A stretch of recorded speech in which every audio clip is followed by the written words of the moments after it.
What's up YouTube, Biz Matthew here and welcome back to my channel. In today's video, I'm going to talk to you all about how I recently had to renegotiate a deal and different things that I learned that you can learn in your business on how to renegotiate wholesale prices with sellers. Before we go on, be sure to like this video, subscribe, turn on post notification bell, and comment down below. Now before we go on, be sure to like this video. You all know by liking this video, my channel grows, becomes more discoverable, to have a bigger impact on more people just like you all to get your first deal. And then number two, comment down below on how do you all renegotiate your wholesale deals or different prices with either the seller or with your cash buyer. Let me know down below and be sure to subscribe. Now, first of all, I just want to talk about what's going on right now. So number one, of course, we have this pandemic going on. And then number two, in the area I live in like the south eastern part of Tennessee.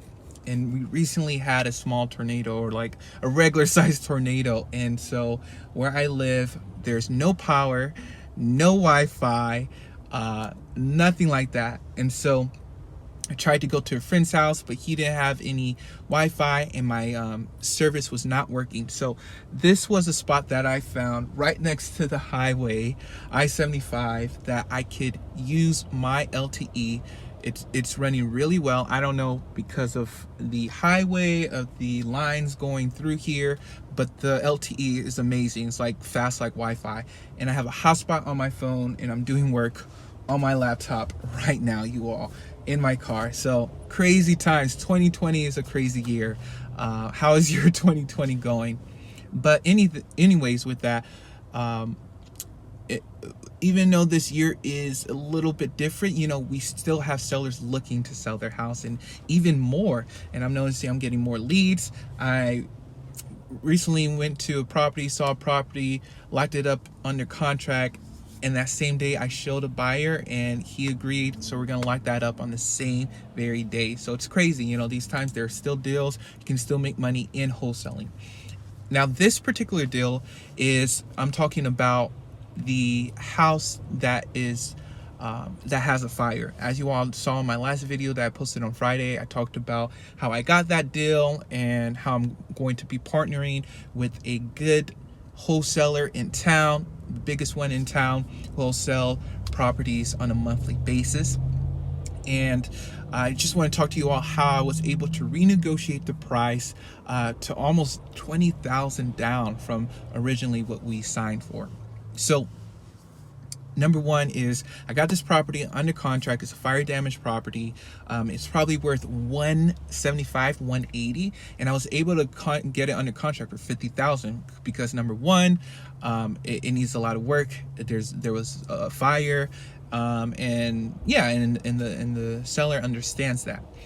And then number two is that the other reason why I was able to get it so low is because of the market. You know, people are a little scared, they want some cash and other things like that. Not that I'm trying to take advantage of anybody, it's just that, you know, people are way more motivated to sell now. And so I got it under contract for $50,000, but I talked to investors and they were saying it was too much. So what I decided to do was just partner with another wholesaler in town and get at a lower price and just split the difference with them. And they actually do like a 60-40 split, so I would get 60, they would get 40. I saw that in their JV agreement. I was like, oh, okay, that's pretty cool. So anyways, I talked with the wholesaler, say, okay, what would you get this under? He was like, try to get it at 35, but aim for 30. So that's what I did. I talked with the seller, and this is all through messages. One day I'll just show you all the thread to show you all the exact words I used to renegotiate. And so I just said, hey, this is the situation. The property is on, you know, has a fire. These are uncertain times. My investors are very hesitant and cautious on where they're putting their cash at and how much they're paying for properties. And, you know, I kind of talked about a little bit about the fire damage, how it has to be, you know, rewired and get up to code and different things like that. And he understood that. And so I was all like, you know, I know we agreed upon 50, but there's no way we can do it. My original thought was to do 40,000, but after considering everything, I think we can do 30,000. Is that something you can consider? And I think the way I phrased it there, he was able to accept it. He was all like, so can we do 40,000? I was like, no, no, no. It has to be at 30,000. And then he said something like, I think we can strike a deal at 35,000. I'm ready to move on, ready to sign. And then I still said, I don't think my investors can pay that much. How about if we can do 32,000? I can go up a little bit. And then he didn't respond. But I still got that as a yes, because at least we're at $35,000. So the seller went from 50,000 all the way down to 35,000, and then down to 32,000, because I just got an email from him saying, okay, yeah, you can send the paperwork electronically. We'll sign it electronically. I just want to be done with this property. So boom, perfect timing. And so what we're going to do is we're going to lock it up at 32,000, and the wholesaler said we can probably assign it for around $45,000. For a fire damage property, that's probably worth 175, 180, all fixed up. So probably close to 200,000. But in today's market, you don't know. So I just want to let you all what I did to renegotiate. First of all, I kind of told him what was going on, the situation, and I kind of let him decide, right? Because I was like, this is the situation. I don't think we can go on. We may not be the best fit for you. And then, I start talking about prices. And so I was still trying to let him decide and just leave him with our price and let him decide. Because things that I've been learning in negotiation is that you have to let the seller know that they're in charge, right? Because it's their property, right? And so you have to make sure that the seller feels like they are in control, that they actually are making the decision to sell their property, because they are. I mean, it is their property.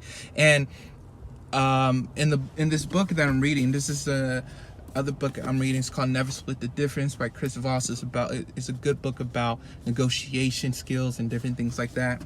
He talks about how getting the seller to say no to things is more beneficial to having them say yes. Like, you hear this negotiation tactic is to, let them say yes 3 times, and then they'll say yes to your price when you ask them the 4th time or something like that. But he was saying, no, start with no, because people say yes casually to a lot of things, just to not to hurt your feelings or just to get rid of you. But their yes is not a true commitment. So if when you start with no, you ease the situation, you kind of build trust. Now the other person feels like, okay, this person is not going to be in this agreement. They don't care, what I'm going to say next. Then you can start talking about the actual problem. Okay, then what do you want? What can bring you to a yes? And different things like that. And so, I've just been learning not to be pushy, and just let give your information and let the seller decide, right? And start with no. And one thing that I used one time is that I asked the seller, so yeah, I mean, would you, we can't do it at this price, no problem. So what are you going to do? Are you wanting to let the house sit for 2-3 years until property values rises up again? So that question automatically brings them to no. It says, no, I want to sell it now. And that brings out that information, like, okay, they are motivated. They do want to sell it soon. They don't want to wait that long. And it was just perfect how I was able to ask that question to one of the sellers, and they were able to agree. So when you guys read your business books on wholesaling, make sure you actually implement them into your business, which is so key. So I hope you all have an awesome day. Once again, like this video, subscribe, comment down below. And I still wanted to be good with my upload schedule. Tuesdays at 11 a.m., Fridays at 9 a.m. because despite me not having Wi-Fi or power, I'm still able to get to bring you all value. So I hope you all have a great week, and see you all on the next one.